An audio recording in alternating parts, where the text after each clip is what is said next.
Salut à tous, ici Adrien D. Aujourd'hui on est le vendredi 1er mai 2020 et dans cette vidéo on va parler de PopOS. PopOS c'est une distribution qui est développée par la société System76 qui est vendeur d'ordinateurs dans le Colorado. Et PopOS est basé sur Ubuntu et ça utilise l'environnement de bureau GNOME. Donc, je vais vous faire la petite présentation tranquillement là en vous montrant l'installation ici de PopOS. Donc, vous avez deux images d'installation à votre disposition quand vous téléchargez le système. C'est quoi? Eh bien, c'est l'image ici Intel AMD qui contient que des pilotes libres, les pilotes Intel libres, AMD libres, Nvidia libres, enfin que des pilotes libres, et vous avez une image d'installation Nvidia qui n'inclut qu'une chose en plus, les pilotes Nvidia propriétaires. Donc ça c'est vachement pratique si vous avez besoin de jouer sur votre machine avec les pilotes propriétaires Nvidia, car les pilotes libres Nvidia ne sont pas aussi performants que ceux d'AMD. Alors, je reviens ici sur l'installation de PopOS. J'ai jamais parlé de PopOS en tant que tel. Je vous ai juste montré une fois la mise à niveau d'une version vers une version plus récente, mais je ne vous ai pas présenté PopOS comme je vais vous la présenter ici. Donc, vous voyez ici, c'est PopOS 20.04, comme d'habitude. L'installation, c'est traditionnel. On choisit sa langue, la disposition de son clavier. On a la possibilité de faire une installation personnalisée ou une installation clean. C'est ce que je vais faire ici, et PopOS vous propose par défaut, vous voyez le bouton il est presque sélectionné, la possibilité de chiffrer votre disque. Alors c'est ce qu'on va faire ici, on va taper une phrase de passe AZERTYQIOP pour voir si au démarrage pour déchiffrer on a bel et bien le clavier en français pour déchiffrer notre système. Donc le temps que ça s'installe, là il est 14h33. Je vous présente rapidement donc, ce que permet PopOS. Donc PopOS, elle a été conçue pour avoir un minimum d'encombrement sur le bureau et sans distraction, afin de permettre à l'utilisateur de se concentrer sur son travail. C'est pour ça qu'ils ont choisi GNOME. C'est parce que GNOME est un environnement de bureau dans lequel il n'y a pas de fioritures, il n'y a pas de machin. C'est assez austère, mais c'est fait pour fonctionner. Il faut que ça marche et on est productif avec. Là où KDE, vous pouvez mettre des widgets, des machins, des trucs sur le bureau, personnaliser, faire de la transparence, et où on peut éventuellement se laisser porter par des distractions. Là, PopOS, le but c'est vraiment d'être efficace avec son ordinateur. C'est pour ça qu'ils se sont concentrés que sur un seul environnement de bureau, c'est celui de GNOME, comme l'a fait Red Hat avec sa Red Hat Enterprise Linux. On l'a vu, PopOS fournit un chiffrement complet du disque par défaut. On a aussi une gestion rationalisée des fenêtres, vous verrez, alors c'est pas mon truc ça, mais ceux qui adorent les environnements de bureau de type i3, enfin gestionnaire de fenêtres, pourront avoir leur bonheur avec une petite extension qui est présente en plus. Et PopOS ici a remplacé Grub par systemdboot, pourquoi pas. Ils ont un outil appelé kernelstub, je ne sais pas à quoi ça sert, mais ici, Framalib nous le dit, donc je vous le dis aussi. Et il y a une partition de récupération qui vous permet de récupérer et réinstaller votre système sans utiliser une clé USB. Et donc pour ceux qui ne connaissent pas System76, voilà, c'est ça le site de la société qui vous vend des ordinateurs portables, des ordinateurs fixes, des mini PC, même des serveurs. Donc ils sont spécialisés dans l'informatique et si vous voulez après voilà si vous voulez acheter un mini PC pour travailler ou autre, et bien ici ils vous proposent que du Linux en système d'exploitation, donc PopOS ou Ubuntu, et donc au moins vous êtes sûr que sur ces différentes configurations, et bien voilà, si vous choisissez par exemple cet ordinateur portable 14 pouces pour travailler, vous pouvez choisir le CPU si vous voulez quelque chose de puissant ou pas, vous pouvez choisir la capacité de mémoire RAM que vous voulez dans votre ordinateur, les disques, les additionnels disques, et tout, voilà. Et là vous savez qu'au moins votre carte Wi-Fi elle va fonctionner et ça va bien marcher. Vous n'aurez pas une surprise avec des pilotes non reconnus. Donc bien sûr, c'est pas donné, mais vous avez vu, c'est de la excellente qualité, c'est de la haute qualité, vous voyez quand même, avec des processeurs à 4 GHz, des configs qui commencent à 8 Go pour aller à 40 Go de RAM, 2 Tera de SSD NVMe, voilà, du Wi-Fi AC carrément. Donc là, on est vraiment sur de la gamme de personnes qui demandent quelque chose du matériel assez très exigeant. Donc là, on va redémarrer le système puisque l'installation c'est terminé. 3 minutes, c'est vite réglé. Et donc, on va arriver pour déchiffrer le disque ici. Yeah. A, Z, D, R, T, Y, U, I, O, P. Est-ce qu'on est en français? La réponse est oui. Donc, pendant l'installation, vous avez vu, on n'a pas créé son utilisateur, ni de mot de passe. On va le faire au premier démarrage. Donc, c'est comme sous Fedora, c'est l'assistant de démarrage de GNOME qui nous propose ça. Et donc, si vous souhaitez revendre du matériel avec Pop! OS dessus, par exemple, vous faites l'install, vous éteignez l'ordi. Et la personne qui l'allume pour la première fois, qui vous achète votre matériel reconditionné, eh bien, il peut créer la session avec le nom qu'il souhaite. Voilà. Donc là, je vais laisser ceci. Bien sûr, hein, vous avez vu, on peut personnaliser le fuseau horaire, connecter des comptes en ligne, bref, tout ce qu'on connaît chez GNOME, dans le fait que GNOME est un système très complet de l'environnement de bureau avec intégration de comptes en ligne, Nextcloud, Outlook, etc., Microsoft Exchange. Enfin, c'est vraiment assez sympa. Donc là, on arrive sur l'environnement ici Pop! OS, ok. Donc là, avec la Logitech, je vais lancer le Pop Shop pour qu'il puisse commencer à fabriquer son cache ici et qu'il puisse nous indiquer les éventuelles mises à jour. Donc là, vous voyez, c'est un GNOME classique ici. Hop, comme on le connaît d'habitude, à propos. Donc là, on a Pop! OS version 20.04. 64 bits, hein, il n'y a que des images 64 bits, puisque je le rappelle, Ubuntu n'existe plus en 32 bits aujourd'hui. Dans sa version 20.04, on a un GNOME 3.36 et un système de fenêtrage X11. On n'a pas par défaut de Wayland. Voilà. Donc ça, c'est pour la partie ici du système d'exploitation et de GNOME. Côté application, donc, on a le strict nécessaire, on a de quoi faire sans aller dans l'excès avec donc un navigateur internet, Firefox, on a de la bureautique ici, LibreOffice Writer. Donc ce sont les versions de Ubuntu ici. Donc là, hop, si je vous mets ça à droite, ça à gauche. Donc on a ici, voilà, Firefox en français, version 75.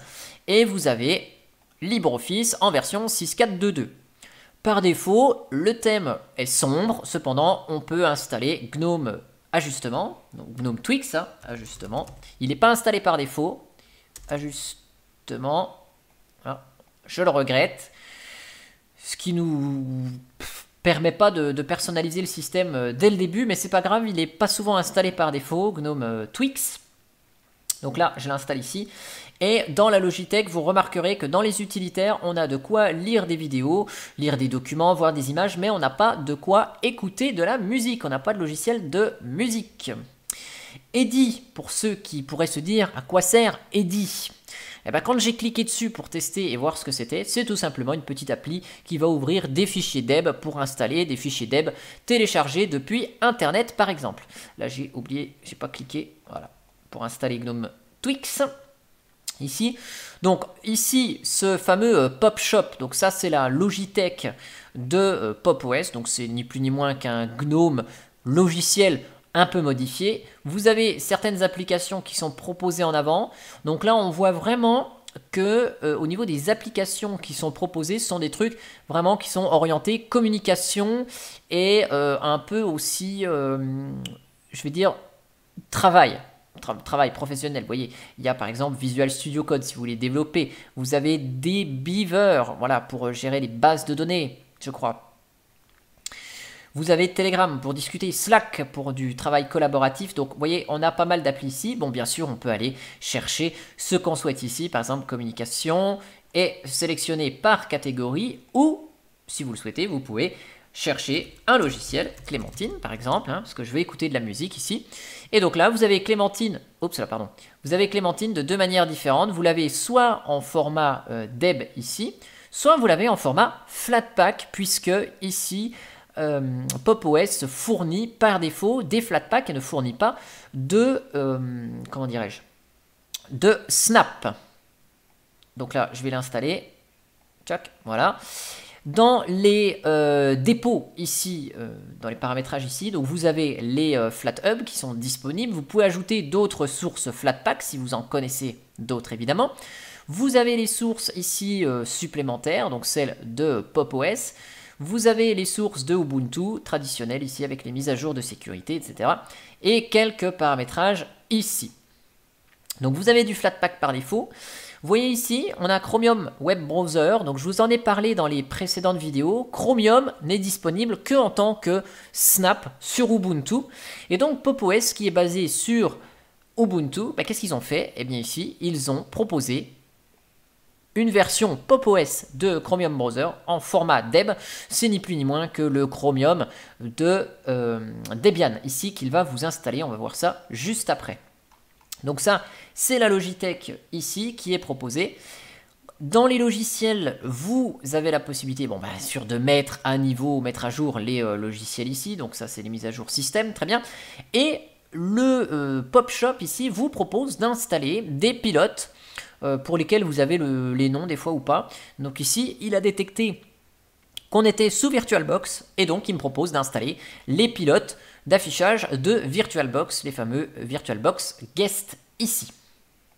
Voilà, donc ça c'était le PopShop ici. Donc on va juste voir rapidement au niveau de ajustement, là, voilà, le thème qui est utilisé ici. Donc le thème il est assez sympa, c'est un thème sombre. Je suis pas fan des thèmes sombres, surtout quand il fait super lumineux comme aujourd'hui dans la pièce. Cependant le thème il est vachement sympa, les icônes en plus couleur turquoise. Bon, après les goûts et les couleurs ça dépend, mais je trouve que le thème d'icône est assez sympa ici, voilà. Mais bon, au niveau de l'apparence, avec un GNOME Twix, vous pouvez sans souci repasser sur un thème plutôt clair de PopOS ici, où vous pouvez utiliser le thème Adwaita si vous préférez, le thème par défaut de GNOME qui est Adwaita ou Adwaita Dark dans sa variante sombre ici. Là je vais laisser le thème Pop Dark ici, mon curseur vous n'avez pas le choix, c'est les pop, et là vous pouvez ici changer les icônes. Voilà, vous avez quelques thèmes d'icônes disponibles, ceux de GNOME, ceux de Adwaita, ok, donc là vous pouvez choisir ce que vous voulez, même ceux de Ubuntu. Je vais laisser le thème d'icône de PopOS, ils ont même fait leur thème de son éventuellement. Donc là ce qu'on va juste faire, on va gérer, voilà, ceci, les petits boutons qui permettent de réduire, hop, et d'aller reprendre ces applications ici. Donc au niveau de l'Alt Tab, bon bah c'est Alt Tab normal. On a quelques extensions ici qui enrichissent un petit peu l'environnement de bureau GNOME ici. Donc là, ce que je vais fermer ça, je vais vous montrer ici. Donc vous avez Desktop Icon pour créer des icônes sur le bureau. Voilà, vous pouvez paramétrer, ajouter le dossier personnel, la corbeille, même des grosses icônes si vous avez envie. Bon, moi j'aime pas les icônes sur le bureau, mais enfin bon, c'est dispo pour ceux qui aiment ça. Et voilà. Donc ça c'est bon, plus la corbeille elle se remplit, c'est rigolo. Vous avez quelques extensions ici pour la gestion des ressources, notamment si vous êtes sur un PC portable, donc le système 76 Power et un icône qui s'affiche au cas où vous ayez une batterie sur votre système. Et vous avez cette petite extension qui s'appelle, je ne sais pas comment, je la vois pas dans la liste ici, Tile Windows, voilà, qui vous permet ici d'utiliser GNOME comme un gestionnaire de fenêtres i3. Ça veut dire que là, vous allez lancer le gestionnaire de fichiers, vous voyez, voilà, vous avez les deux fenêtres comme ça, et puis vous allez lancer une autre application, par exemple un terminal, et hop, l'écran va se partager en 3, et vous allez lancer une autre application, et ça va se partager en 4, en 5, en 1000. Donc je suis pas vraiment fan de ce genre de disposition, mais voilà, pour ceux qui sont intéressés, vous pouvez activer cette extension, elle est disponible ici. Avec du PopOS, on est sur une base LTS de Ubuntu, donc le GNOME va rester en version 3.36, et donc vous êtes sûr qu'en restant sur cette PopOS, vous n'allez pas avoir de surprise avec des extensions qui cassent lors d'une mise à jour, puisque GNOME restera toujours dans la même version. Ici, voilà, donc là j'ai fait à peu près le tour de ce qui est disponible ici au niveau personnalisation.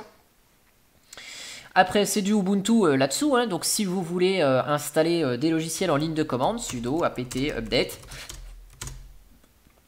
sudo apt install htop par exemple, voilà, hop, super, vous installez htop, sudo apt install synaptic. Hop, voilà, vous voulez installer Synaptic, yeah, vous avez Synaptic à votre disposition et ça s'installe vite et bien. Voilà, hop, et après, toc, vous tapez Syna, hop, Synaptic, voilà, il est ici, ajoutez aux favoris, tac. Voilà, et vous avez Synaptic à votre dispo, et vu qu'on n'est pas sous Wayland, eh bien, tout fonctionne. Voilà.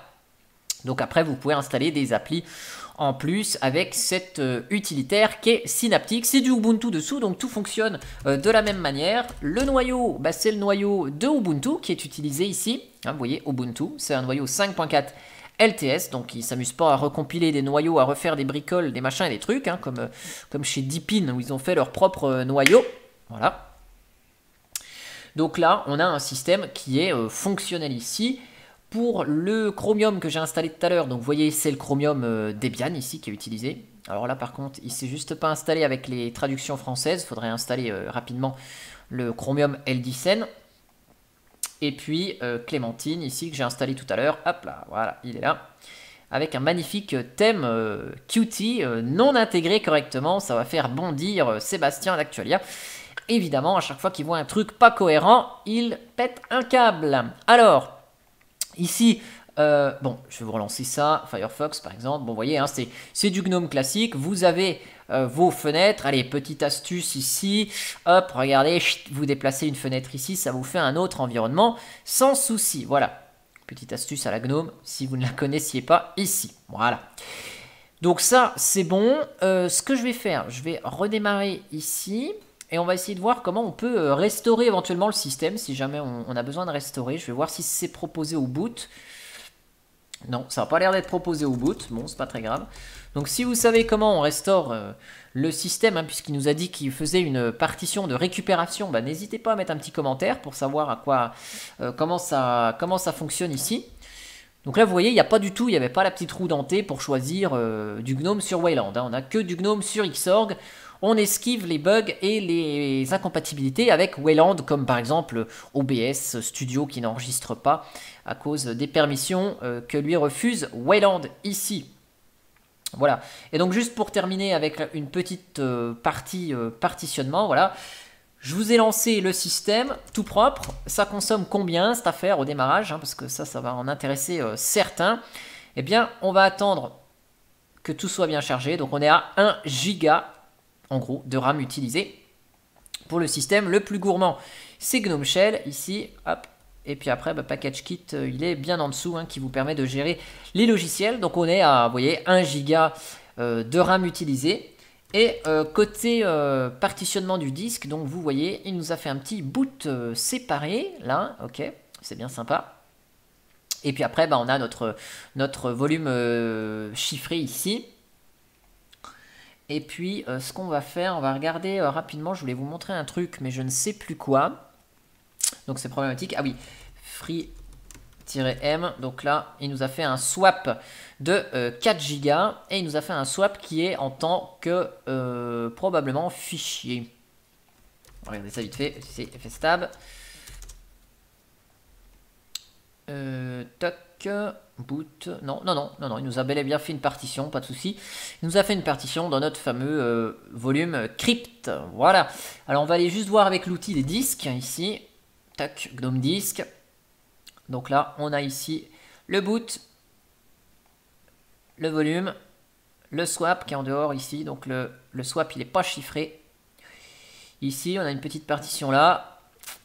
Ok, donc on va juste vite fait voir avec les commandes LVM si on a cette fameuse partition de restauration, sudo LVS. On va regarder si on a un volume logique ici.